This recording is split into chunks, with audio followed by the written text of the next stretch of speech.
paz do Senhor, meus irmãos, sejam bem-vindos, estamos aqui de volta. A gente está dando continuidade aqui ao estudo sobre as testemunhas de Jeová. Na realidade, é um resumo, né, sobre essa religião, o que eles pensam, o que eles acreditam. E nesse slide a gente vai falar sobre doutrinas mais divulgadas entre eles. Quais são as doutrinas mais divulgadas no meio da Testemunha de Jeová? Bom, atualmente a organização Testemunha de Jeová, em seu trabalho de porta em porta, né, anunciam aquilo que eles recebem dos seus teólogos, aquilo que eles entendem como verdades.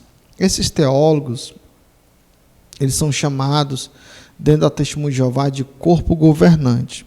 É um grupo de aproximadamente 17 pessoas, onde são eles os intérpretes, né? Os intérpretes das doutrinas bíblicas. Então, as suas interpretações são colocadas nas literaturas. Essas literaturas são enviadas para os salões e cada membro da organização ele vai absorver esses ensinos, e o interessante é que eles não podem questionar. Por quê? A partir do momento que um membro do Testemunho de Jeová ele questiona aquilo que está na literatura, é como se ele estivesse questionando o próprio Deus. Por quê? Porque é repassado para eles que esses teólogos aí, o corpo governante, são aquelas pessoas que são iluminadas, né, pelo Espírito Santo para trazer a verdadeira doutrina, né? Bom, e as principais verdades doutrinárias deles, quais são? Quais são as principais doutrinas que eles anunciam, né, de casa em casa? Bom, temos aí a doutrina do paraíso na terra, o ensinamento que o nome de Deus é Jeová, o ensinamento que Jesus não é Deus, então eles são totalmente contra a Trindade, e eles ensinam que Jesus é Miguel, o arcanjo, né?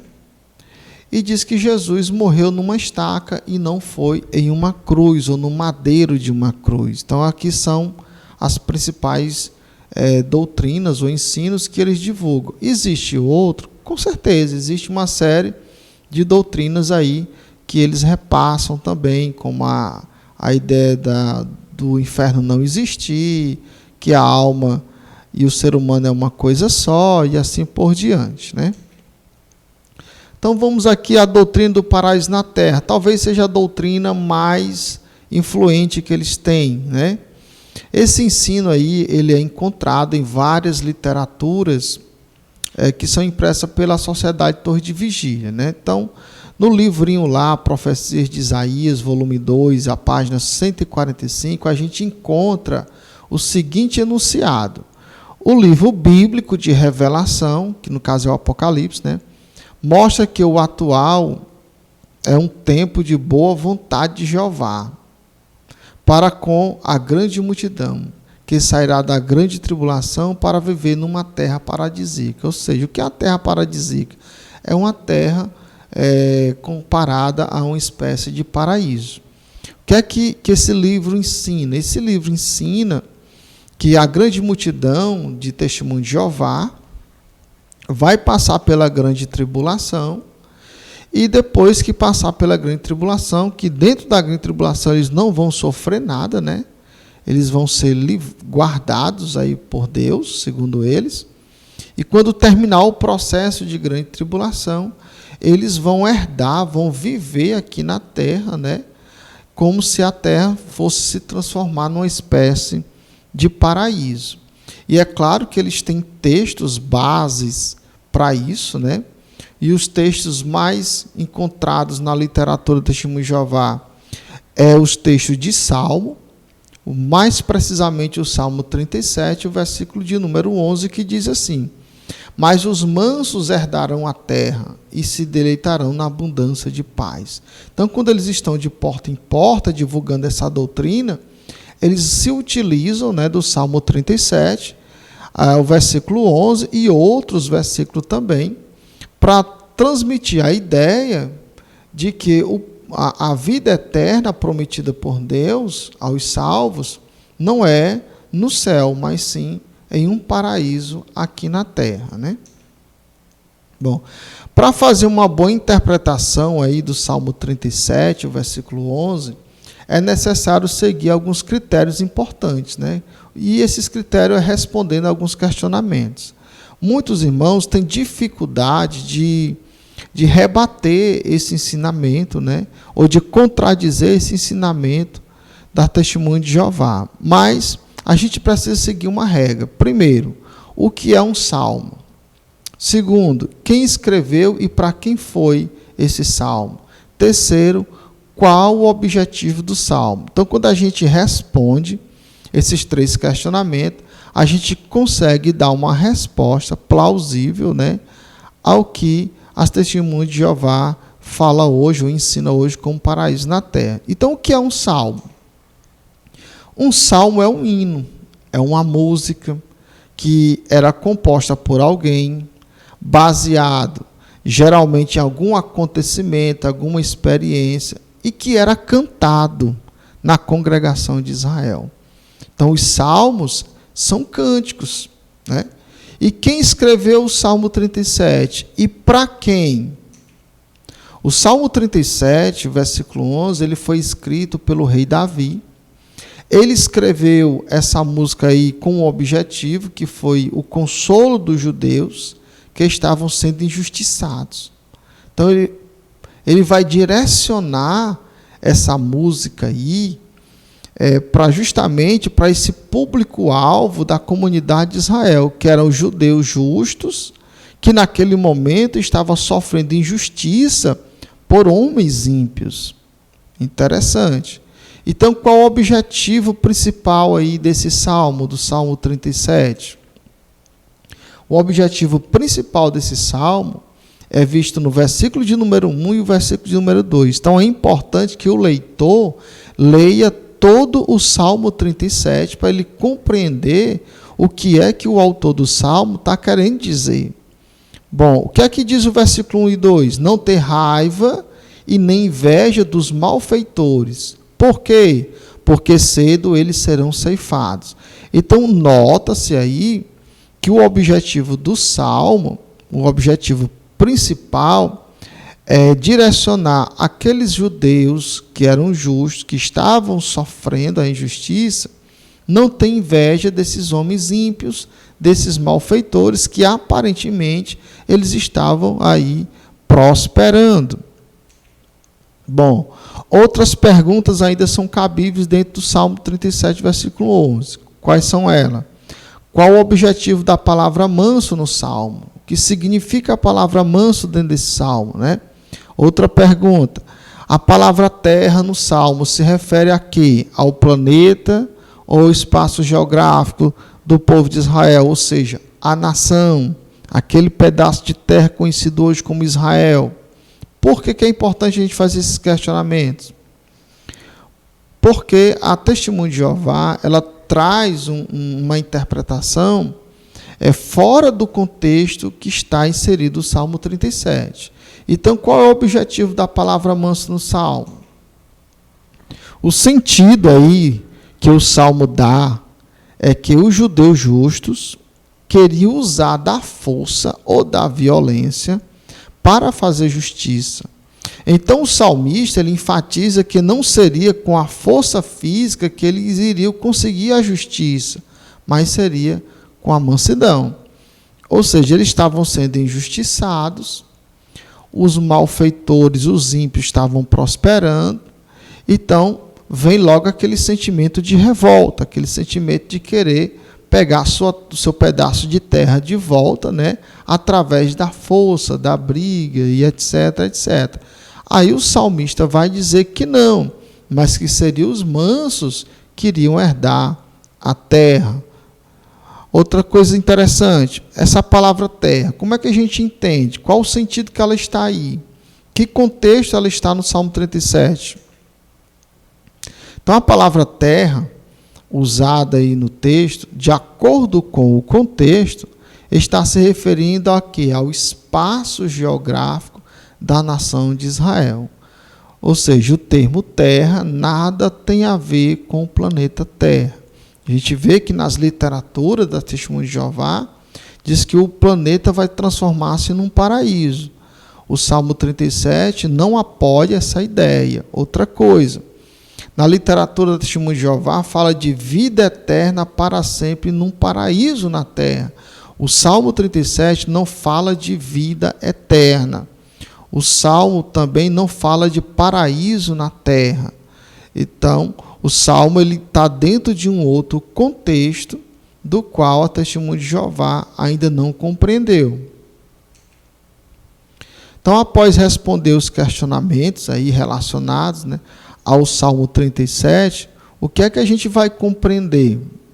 A gente compreende o seguinte, que o salmista Davi, observando que os justos judeus estavam de alguma forma sendo injustiçados por homens ímpios, perdendo o seu espaço geográfico, ou seja, as suas porções de terra, né?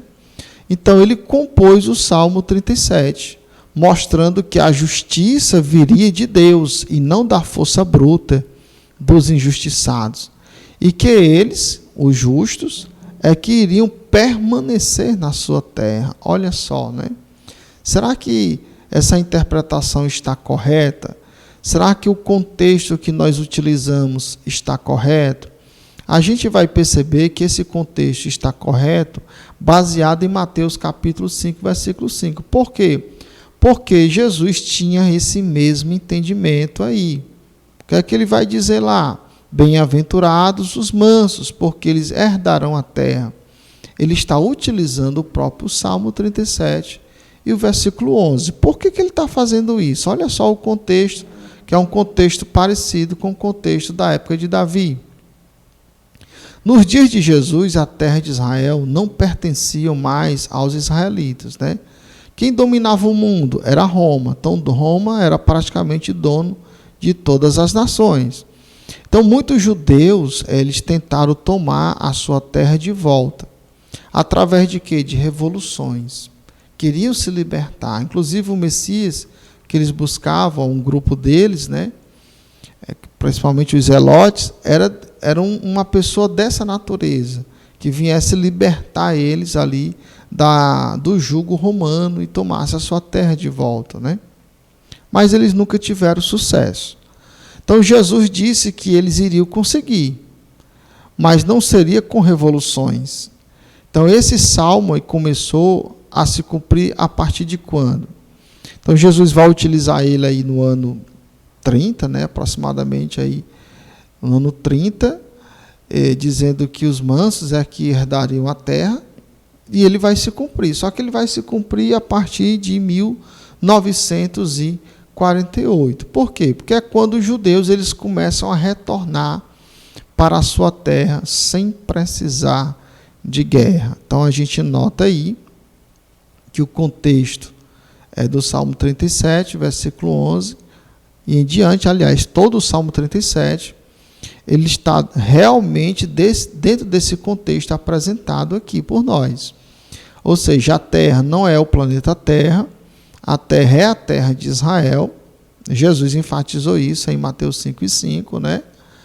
E os mansos aí, não é qualquer manso, são aqueles judeus, ou seja, é um salmo voltado ao povo judeu, né? Do qual seriam aqueles judeus, através da mansidão, que iriam herdar a sua terra. E realmente isso aconteceu.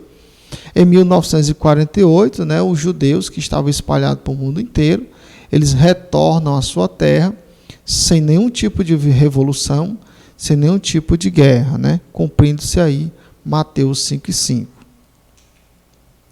Outra doutrina bem divulgada por eles é o nome de Deus, a questão do nome de Deus ser Jeová. Mas será que o nome de Deus é Jeová mesmo, né? Bom, foi a partir de 1931 que o nome Jeová passou a ser mais enfatizado aí dentro das Testemunhas de Jeová, né?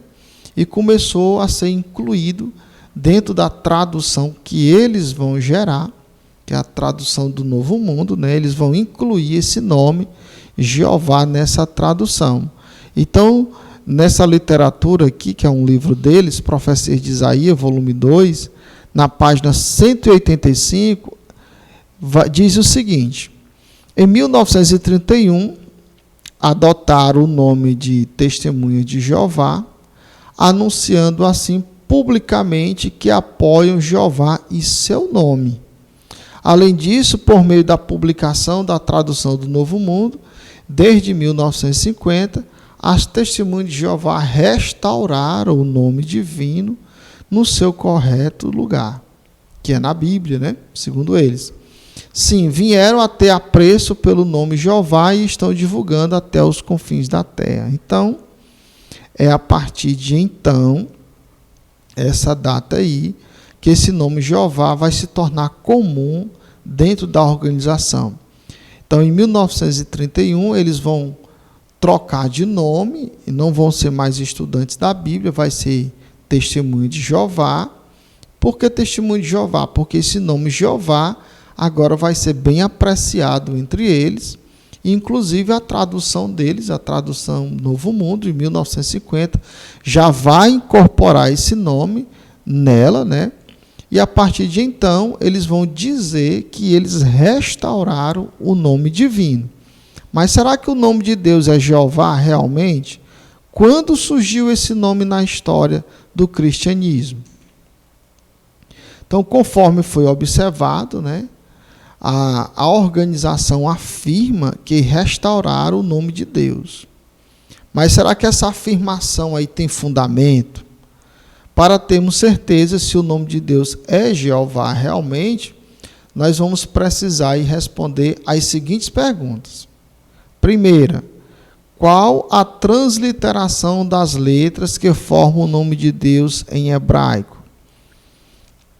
Qual a pronúncia do tetagrama? O tetagrama são aquelas 4 letras, né, que significam o nome de Deus. Então, respondendo à primeira pergunta, o que é que nós temos? Que a transliteração do nome de Deus em hebraico para o português é YHWH. Isso aí é o nome de Deus em hebraico. E qual a pronúncia aí dessas 4 letras, né? Bom, o alfabeto antigo dos hebreus não possuíam vogais. Por superstição dos judeus, eles deixaram de pronunciar essas 4 letras aí, perdendo assim a sua pronúncia.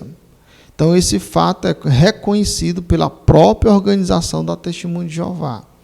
Nós sabemos que o alfabeto hebraico ele só tem consoantes, ele não tem vogais. O judeu, na época, né, falava, pronunciava qualquer palavra com as suas vogais, porém, na hora de escrever, ele só escrevia as consoantes.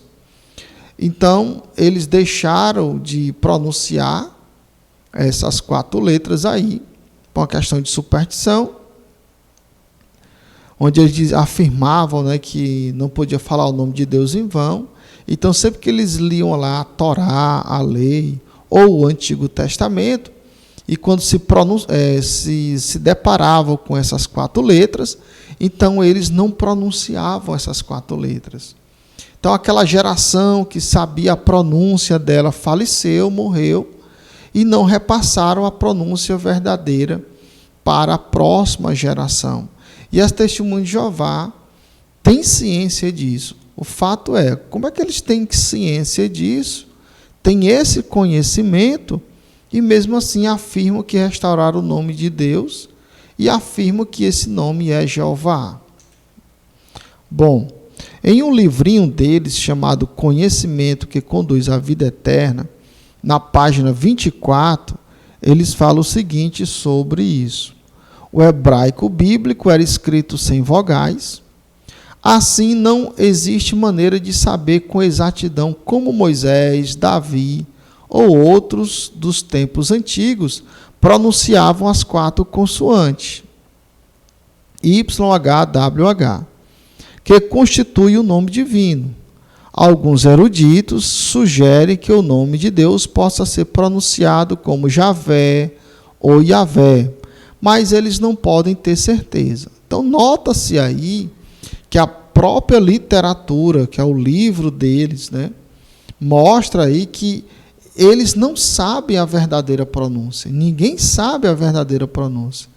E como se eles têm esse conhecimento que ninguém sabe pronunciar essas 4 letras, então por que eles dizem que restauraram o nome de Deus? E por que eles afirmam que o nome de Deus é Jeová? É um paradoxo, é uma contradição. Então, o que é que a gente vai observar no real? Que o nome de Deus é impronunciável, e esse fato é reconhecido pela própria organização Testemunho de Jeová, conforme está registrado aí nesse livro, Conhecimento que Conduz à Vida Eterna, né? Então, isso na realidade o que eles afirmam é uma contradição, é um paradoxo da própria organização, né? Então, alguém pode até perguntar, é pecado chamar Deus de Jeová ou de Javé? Javé a gente encontra nas traduções da Bíblia católica, né? Javé. Não é pecado chamar Deus de Javé, de Jeová ou de Javé. A questão não é isso. A questão é a gente estabelecer, dizendo que o nome de Deus é Jeová e quem não pronuncia esse nome está pecando contra Deus. Esse é o problema da Testemunho de Jeová, né? Se não se sabe a pronúncia aí do tetragrama, então como surgiu o nome Jeová? Essa pergunta ela é importante porque ela faz com que a gente busque a origem das vogais do alfabeto hebraico e, ao mesmo tempo, se descobre a origem do nome. Por quê? Porque o nome Jeová está totalmente ligado aos símbolos que vão ser criados, né, para designar as vogais que, na época, né, não era escrita dentro do alfabeto hebraico. Então, vamos aqui ver a origem desse nome Jeová.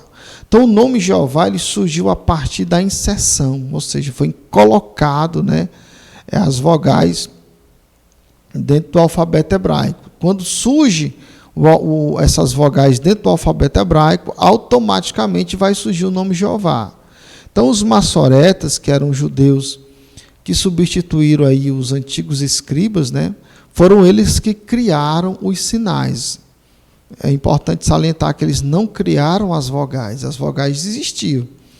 Só que não existiam símbolos que representassem essas vogais dentro do hebraico, né? Então, esses judeus maçoretas aí, eles vão criar esses sinais que iriam representar essas vogais. Então, esses sinais foram incluídos a partir de que momento, né? A partir do século VI aí depois de Cristo, ou seja, a partir do ano 500 depois de Cristo, os textos bíblicos do Antigo Testamento, né, vão ser chamados aí de escritos do hebraico moderno. Por quê? Porque agora o hebraico, os textos do hebraico da Bíblia Sagrada aí, do Antigo Testamento, vão estar lá também os símbolos representando as vogais. Então, a partir do ano 500 depois de Cristo, todos os manuscritos do Antigo Testamento agora vai ter as vogais inseridas nela, né? Então, foi nesse mesmo período aí que os maçoretas eles pegaram as vogais do nome Adonai. Adonai significa Senhor em português, né? Eles pegaram essas vogais aí e colocaram dentro das 4 letras, que é o tetragrama, né? É o YHWH. Eles colocam essas vogais dentro dessas 4 consoantes e vai gerar-se um nome, que justamente esse nome pode ser pronunciado como Yahvé, como Jeová, Yahvé e em português, né, Jeová. Então pode-se concluir que o nome Jeová foi uma invenção dos maçoretas. Ou seja, foram os maçoretas que criaram este nome, né? A partir da inserção das vogais dentro do alfabeto hebraico. Se os maçoretas aí tivessem pego as vogais de uma outra palavra, por exemplo, El Shaddai, eles formariam um outro nome. e assim por diante, né? Se eles tivessem pego uma outra palavra e tirasse as vogais dessa outra palavra, geraria também outro nome. Isso aí é importante a gente saber. Para quê? Para a gente não encastelar a ideia de que realmente o nome de Deus é Jeová. Pode ser Jeová e pode não ser, pode ser um outro nome. Mas também isso não significa que é pecado a gente chamar Deus de Jeová. Mas todos os manuscritos do ano 500 para cá, que foram escritos à mão pelos judeus maçoretas, vai trazer aí, quando se depara com esse tetagrama, eles vão vai ser já observado as vogais dentro deles, né? É interessante. Porém, se você pegar os manuscritos anterior ao ano 500, você só vai encontrar as 4 consoantes, não vai encontrar as vogais dentro delas. Outra doutrina, né, interessante, que eles tanto divulgam, que Jesus não é Deus. Então, desde Russell, né, que a organização Testemunho de Jeová ensina que Jesus não é Deus. Ele é apenas uma criatura. Então, esse ensino aí, ele surgiu pela primeira vez com o presbítero Ário, né, no ano 300 depois de Cristo. Ele dizia, né, ele ensinou, ele divulgou essa doutrina na época. Inclusive, ele foi excluído, né, da igreja por conta dessa heresia. Ele dizia que só havia um Deus, que era o Pai, e Jesus era uma mera criatura. Então, a Testemunho de Jeová vai resgatar, ressuscitar essa doutrina aí, através do Russell, né? Então, na literatura deles, que é a verdade que conduz à vida eterna, na página 48, diz o seguinte: este Filho, Jesus, não era Deus, mas o Filho de Deus. Então, para Testemunho de Jeová, Jesus foi uma criatura, né, de Deus, do qual Deus usou para salvar aí as pessoas, mas que ele não é Deus. Então, essa afirmação aí das Testemunhas de Jeová, ela vai surgir porque Russell e os seus seguidores, né, eles nunca compreenderam a doutrina da Trindade, né? É verdade que essa doutrina não é fácil de ser compreendida, ela também não é fácil de ser transmitida, de ser esclarecida, né? Mas não significa que ela não exista. Não entendê-la não faz dela uma doutrina falsa, né? Então, Russell não entendeu. Então, ele deu aí uma nova versão para a ideia de Deus, né? E acabou aqui cometendo um erro grave. Então, na tentativa aí de mostrar às pessoas que Jesus não é Deus, que foi que a Testemunho de Jeová fez, né? A Torre de Vigia, ela lançou uma tradução, que é a tradução do Novo Mundo, e nessa tradução, alguns textos que apontam assim, para a divindade de Jesus foram modificados, né? Como eles não creem que Jesus é Deus, e começaram a ter problemas com alguns versículos que afirmam que Jesus é Deus. Então, o que é que eles vão fazer? Eles vão modificar esses textos. Então, a tradução do Novo Mundo de 1986, no livro de João, capítulo 1, versículo 1, diz o seguinte: no princípio era a palavra, e a palavra estava com Deus, e a palavra era um Deus. O que é que a gente nota aí? A gente nota que o artigo 1 está entre colchete, e que a palavra Deus, que é uma referência à pessoa de Jesus, está com D minúsculo. O artigo em colchete é porque não existe na Escritura. Ele não existe no texto bíblico. Foi acrescentado aí pela Torre de Vigília. E quando eles colocam a palavra Deus com D minúsculo, eles estão querendo dizer que Jesus é um tipo de Deus. Nesse mesmo texto, só que no versículo 18, a tradução do Novo Mundo vai dizer o seguinte: nenhum homem jamais viu a Deus, o Deus unigênito, com D minúsculo, né, que está junto ao Pai, né, é quem o tem explicado. Então, a gente nota aí que na tradução do Novo Mundo, eles vão fazer uma deformação no texto bíblico. Por quê? Porque no texto grego, seja ele de qual família for, não existe o artigo 1. O que existe é o verbo ser, era, e a palavra Deus em seguida, né? A mesma coisa vai acontecer no versículo 18, né? No versículo 18, Jesus está sendo chamado de Deus. E nas nossas traduções, essa palavra Deus vai ser com D maiúsculo, por quê? Porque nós entendemos que está falando do Deus verdadeiro, não de um Deus falso. Como o texto está apontando para a pessoa de Cristo como Deus, e na cabeça da TJ, né, Jesus não é Deus, então o que é que eles vão fazer? Eles vão traduzir a palavra theos, em grego, né, para o português Deus com D minúsculo. Então o que é que eles vão fazer? Eles vão gerar aí 2 deuses. Vão afirmar que o Pai é um Deus maior, que é o Deus verdadeiro, e o Filho um Deus menor.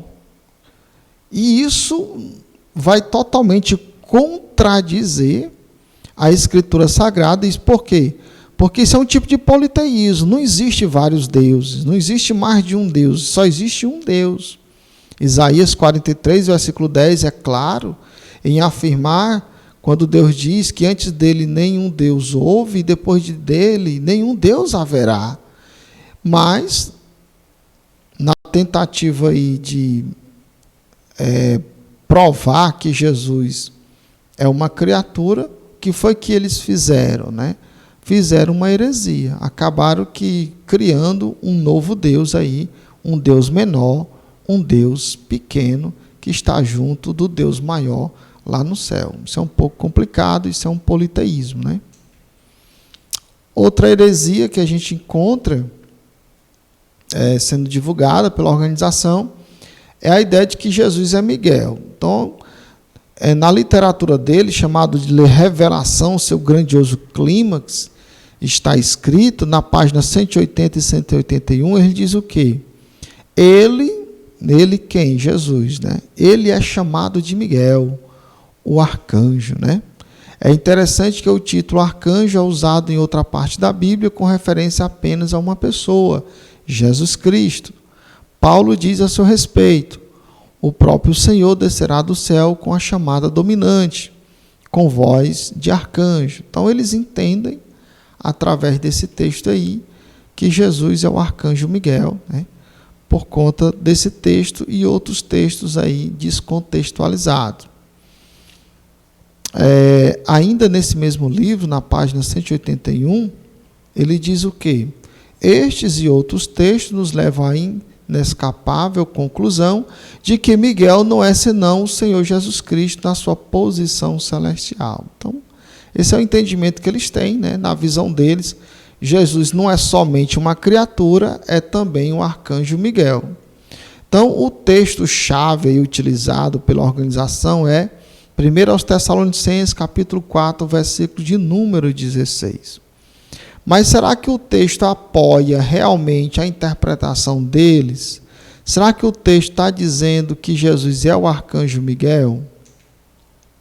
O que é que o texto vai nos dizer na Bíblia literal do texto tradicional? O texto diz o seguinte: porque ele mesmo, o Senhor Jesus, em um brado de comando, na voz do arcanjo. Olha só. Em nenhum momento o texto afirma que Jesus é o arcanjo Miguel. O texto não está dizendo que ele é o arcanjo Miguel, né?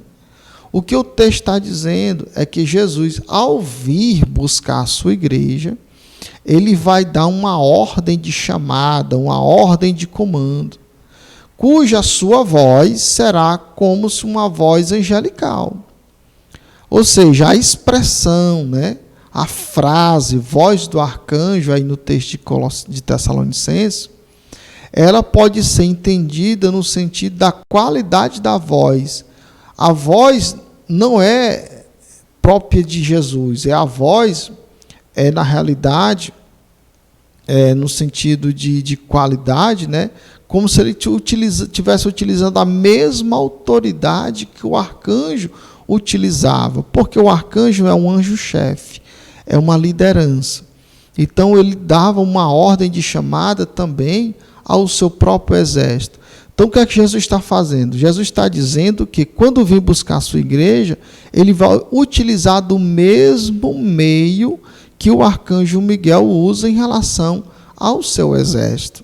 Esse é o entendimento, né? É uma coisa muito simples. Outra coisa interessante que a gente vai encontrar é no livro de Hebreus, né? Hebreus capítulo 1 e versículo de número 5. Esse texto aqui vai nos direcionar a ideia de que Jesus não é Miguel. Por quê? O que é que o texto diz? O texto diz que Deus fala assim: pois a qual dos anjos disse jamais, tu és meu filho, hoje te gerei. Vamos entender o texto. O que é que o texto está dizendo?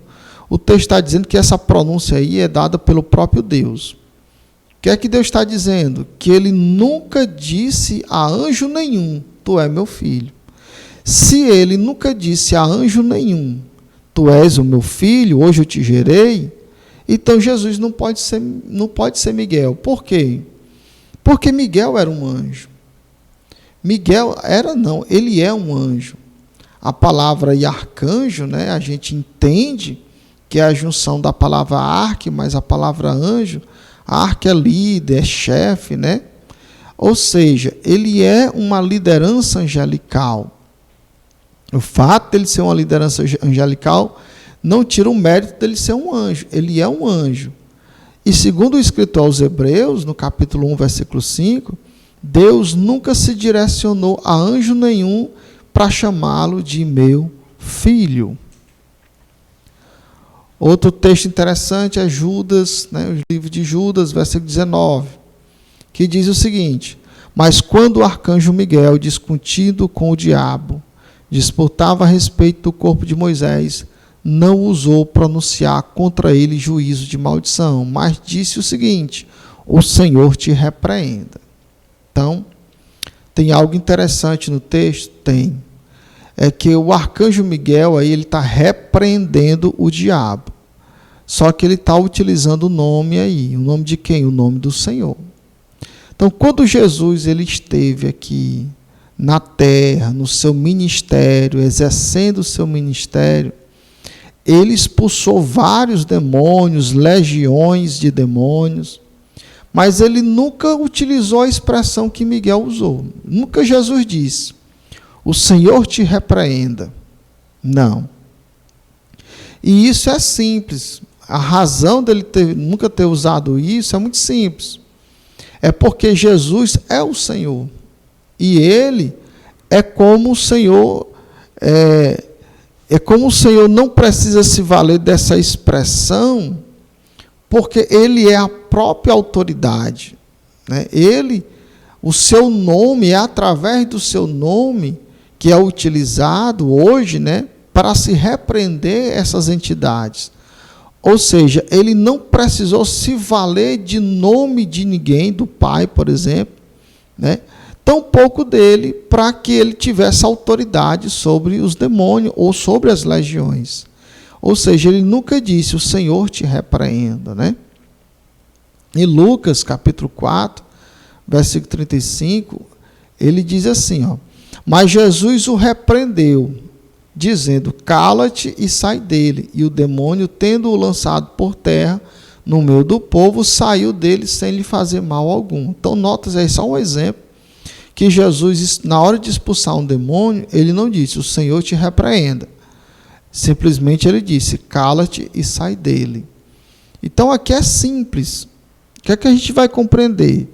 Se Miguel ele está utilizando o nome do Senhor para repreender Satanás, e se ele é a própria pessoa de Jesus, porém a gente não vê Jesus usando essa expressão, o Senhor te repreenda, o que é que a gente vai entender? A gente vai entender que Miguel é um ser e Jesus é outro. Miguel é uma criatura e Jesus é o seu Criador. Ou seja, não podem ser a mesma pessoa. Outra coisa interessante, né, é que a Testemunha de Jeová vai entender que Jesus ele não morreu numa cruz, ele morreu numa estaca. Desde Russell, né, desde a morte de Russell, que isso é divulgado entre a Testemunha de Jeová, né? Ou seja, Russell, ele nunca pregou isso, ele nunca ensinou isso. Isso foi um ensino novo que foi enxertado aí dentro da organização após a sua morte, né? Então, no livro aí, Conhecimento que Conduz à Vida Eterna, na página 66, diz assim: ele foi pregado num poste de madeira e pendurado em posição ereta. Então, essa figura aí representa esse enunciado, né? Bom, mesmo que a organização ela ensine que Jesus não morreu no madeiro da cruz, mas a própria Bíblia da Testemunha de Jeová, né, mostra que Jesus morreu na cruz. Isso é muito interessante, né? Então, as Testemunhas de Jeová hoje, na sua divulgação de porta em porta, diz que Jesus morreu numa estaca, não foi numa cruz, né? Mas a própria tradução do Novo Mundo vai dizer o contrário, né? Vamos ver. Na tradução do Novo Mundo, em João, capítulo 20, versículo 25, diz assim: então os outros discípulos lhe disseram: nós vimos o Senhor. Mas ele lhes disse: se eu não vir nas mãos dele a marca dos pregos, e não colocar o dedo na marca dos pregos, e não colocar a mão no lado dele, de modo algum acreditareis. Ou seja, alguém estava duvidando da ressurreição de Jesus. E esse alguém foi dizer: ó, eu só acredito se eu ver a marca dos pregos. Nota-se aí que eu grifei a expressão marca dos pregos. Pregos está no plural. E justamente é isso que vai nos dar a indicação. Se Jesus morreu pendurado no madeiro da cruz ou em uma estaca, né? Então vimos essa primeira figura aí. Essa primeira figura representa aquilo que a Testemunha de Jeová diz, que ele morreu numa estaca. Será que esse texto tem coerência com João 20, 25? Quantos pregos há nessa figura aí? Só tem um prego. Mas em João 20, 25 fala pregos. Ou seja, tinha mais de um prego. Vamos ver a próxima figura. Nessa segunda figura, que é uma representação daquilo que nós cremos, mostra Jesus no madeiro da cruz, ou seja, um madeiro em forma de cruz. Quantos pregos existem aí? 2. 2, então podemos dizer pregos, está no plural. Então, qual é a figura que representa João 20, 25? É a figura 1 ou é a figura 2?